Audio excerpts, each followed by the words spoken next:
August 31st, 1996. Jason Rubin, Andy Gavin and the rest of the Naughty Dog team completed development of a certain game to be released for the PlayStation within the US, and soon to meet a worldwide release. Crash Bandicoot stepped up to the table to challenge the console mascots, Nintendo's Super Mario and Sega's Sonic the Hedgehog.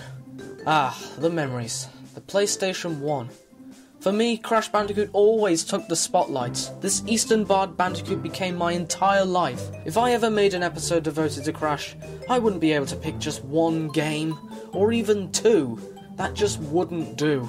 So how about this? The whole franchise, every single home console game, to look at how the series grew and evolved over the past 18 years. This segment might turn into a bit more of a review, but that's been done before, so I'll do my best to avoid that for now. I'm in Denton, you can call me Dan, and this is a new segment I'm going to call Franchise Development. Hope you enjoy. Crash Bandicoot 1. This is where it all started. Leave the game idle on the title screen for a while, and the game's intro will play. The story is as follows. The mad scientist Dr. Neo Cortex is assembling an army of mutant animals to take over the world. Our protagonist Crash is about to be sent into the Cortex Vortex, but lab assistant Dr. Nitrous Brio warns Cortex that the Vortex isn't ready. Refusing to postpone, the experiment fails, and Crash makes a rather reckless escape, because there's also a damsel in distress which he kinda left behind. A variation on the story behind the original Sonic the Hedgehog games, but with mutant animals instead of robots. With the story out of the way, let's move on to the gameplay. Crash Bandicoot is a linear 3D platformer. The perspective of the camera at first is positioned behind Crash as you progress forward through the level. Presentation-wise, viewing the back of the character from the start of the game like this doesn't seem like the best start. Thankfully, most of the levels in the game will switch perspective from side-scrolling to even running towards the player. The camera position was apparently one of the bigger obstacles to overcome for Naughty Dog and even Nintendo when developing these early 3D platformers. Crash's movement is restricted to a set path, from which the camera will also follow along a preset path. But in Super Mario 64, we have open areas, non-linear levels, which have you moving all over the place. This required additional camera angles, and therefore the player was granted full control of the camera with the use of the C buttons. At the time, this may have taken some getting used to, but with this adjustable perspective camera, the developers were able to create more complex and generally more interesting levels and platforming layouts. Truly groundbreaking stuff in its era. Meanwhile, Crash Bandicoot was reusing concepts and overall game flow left over from the late 80s. Another issue which appeared during development was the detection of depth. Testers struggled to make jumps over pits and obstacles as they were unable to tell where Crash resided spatially.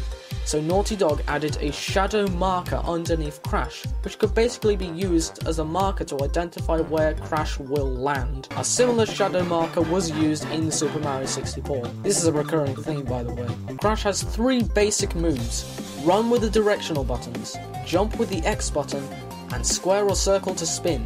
The spin is your standard attack, to defeat enemies and break open boxes. Jumping onto enemies can also be used to defeat them, however holding the X button after defeating the enemy will give you an extra boost, from which you can jump onto another enemy to start a combo, and earn a Wumpa Fruit. You can continue the chain to collect more fruit. A 5-chain combo can earn you an extra life. The spin attack can also be used in a similar manner. Once you spin an enemy, it will fly off in the corresponding direction, relative to Crash's position, and defeat other enemies, thus starting a chain reaction and earning Wumpa Fruit in much the same way.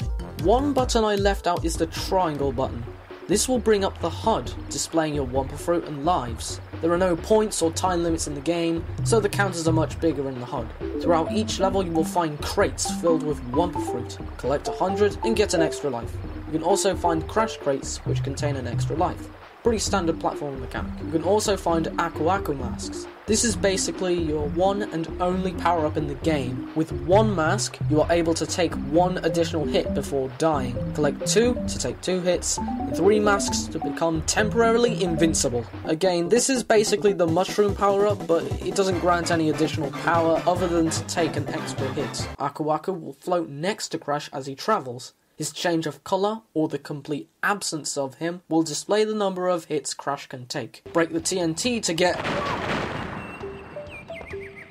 Alright. Alright, don't do that. You might want to try jumping on the TNT, giving you a chance to escape. Don't hang around though, or you will be dead. Or at least lose a mask.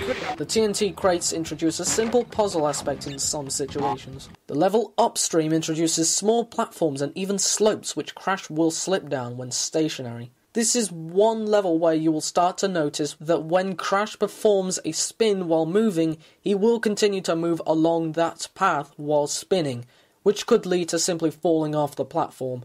In any other 3D platformer, this would be considered an amateur mistake. It's here to stay, so be careful about spinning crates and enemies on smaller platforms like this.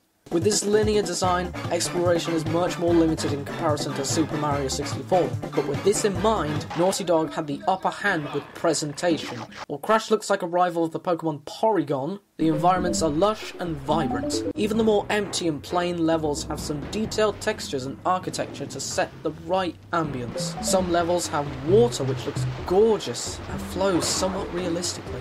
The detail in the scenery carries over to the map screen as you progress across the islands. Crash will even meet his demise in multiple different comical ways, just to add a bit more charm to something which would otherwise be considered, well, bad.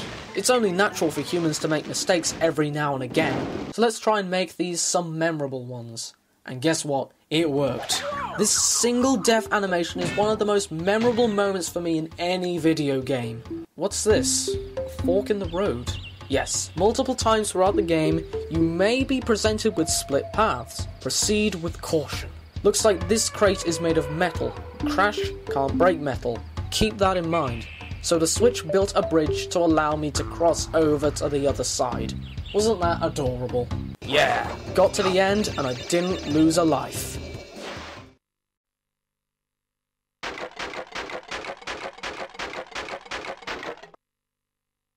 What? I'm sorry, was I supposed to be breaking them all? The map screen moved me onto the next level, but I can't help but feel the game's trying to tell me something here.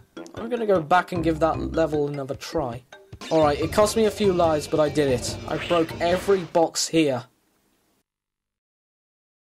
Alright, what exactly am I missing here? What did I do wrong? I mean, I died a couple of times, but I know I broke every box in the level. There was nowhere else to go.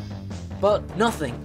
For the sake of cutting this dilemma short, what the game wants us to do is break every box in the level and reach the end without dying once. Doing so will present you with perfect, and you will win a gem. While this may seem straightforward, some levels pose more of a challenge than others. Levels like Sunset Vista and Slippery Climb notably have caused me some frustration, even if I'm not trying to perfect the level. After obtaining a gem, you have a chance to save the game. Save points are actually quite valuable in this game, but you also have the option to get a password. A bit outdated even for a PlayStation game, but it's an alternative. On this progress screen, we can also see that there are a lot more gems, and even 2 keys. Natural intuition would tell you to do the same thing on the other levels to get the other gems. You may come across a coloured gem. These ones in particular are special as they will grant you access to previously inaccessible parts of levels, which often contain more crates, which will allow you to perfect that level, collect more gems, and save your progress once again. But amidst all this gem collecting, I find that simply reaching the end of the level as normal is a lot less time consuming. There are 12 different themes of levels throughout the game, which means that you are going to be seeing a couple of levels which look similar, but a whole level of difficulty. Some levels are more memorable, such as Hog Wild, which is hilarious, and Lights Out, which is very dark. The game has 24 levels and 6 bosses, which span across 3 separate islands. The first island has lush and untouched natural environments, with native villages living alongside nature. On the second island, you will find a lost civilization, which once thrived, but has turned to ruin. The third and final island has turned into an industrial empire. Cortex's castle sits atop a jagged mountain. Pollution has spilled out and killed a once flourishing environment. The boss battles are kind of easy once you've caught onto a pattern, but otherwise unique to the rest of the game in terms of how you defeat them. Some more interesting than others as you progress through the changing and decaying of nature theme of the game. So that's the bosses, and that ends the game. Oh, wait a minute, I haven't even talked about the bonus rounds. Across many of the levels, you may collect a Torna token, our damsel in distress. If you collect 3 tokens in the level, you're teleported to a bonus round, as stated by this rather blunt loading screen. Here you'll move across a short side-scrolling section to the end, which will send you back to the level right where you left. Here you'll be able to find lives and Wumpa Fruit aplenty, and if you finish the bonus round without dying, you'll get another chance to save your progress. However, this is just one chance. If you die in the bonus round, you're done. You keep the lives and fruit you collected, but you're going back to the level. You find Torna at the end of each of these bonus rounds, even though she's been captured and is still in Cortex's castle.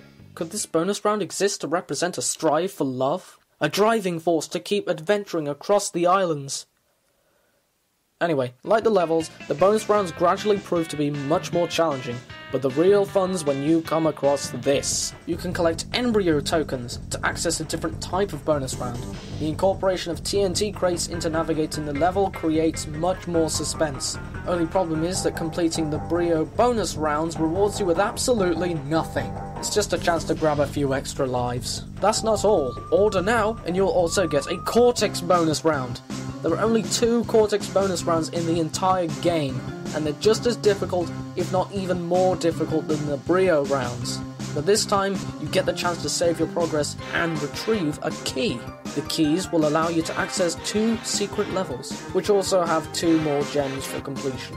Collecting all of the gems from each level, you can access the alternate ending through the level, the Great Hall, which in fact skips the final boss and straight to the credits. It's rather anticlimactic and puzzling, not worth the stress. That about wraps up the first Crash Bandicoot game. A fun pickup for a casual playthrough, but a formidable, frustrating game to 100% complete. The restricted save function can also be a hassle. If you did happen to run out of lives, then you'll return to the last save point. Not even the boss battles count as a save point, which could set you back quite far. But as long as you're not completely new to the genre, you should build up an abundance of lives quickly. Though it might sound like I've been completely slaughtering this game for these few reasons, it's still a very memorable, charming, and fun game to play even today. Not to mention a very successful franchise for the PlayStation, and the long-awaited recognition for the Naughty Dog team.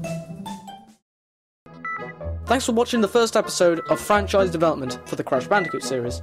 I was originally going to do the first 3 games in a single video, but this turned out a lot longer than I anticipated, so it looks like one installment is 1 episode. I won't be moving on to Crash 2 for the next video. I'll be looking at another game, which is yeah, it's different. Like or subscribe if you so wish, or any comments at all would be nice. And with that, see ya!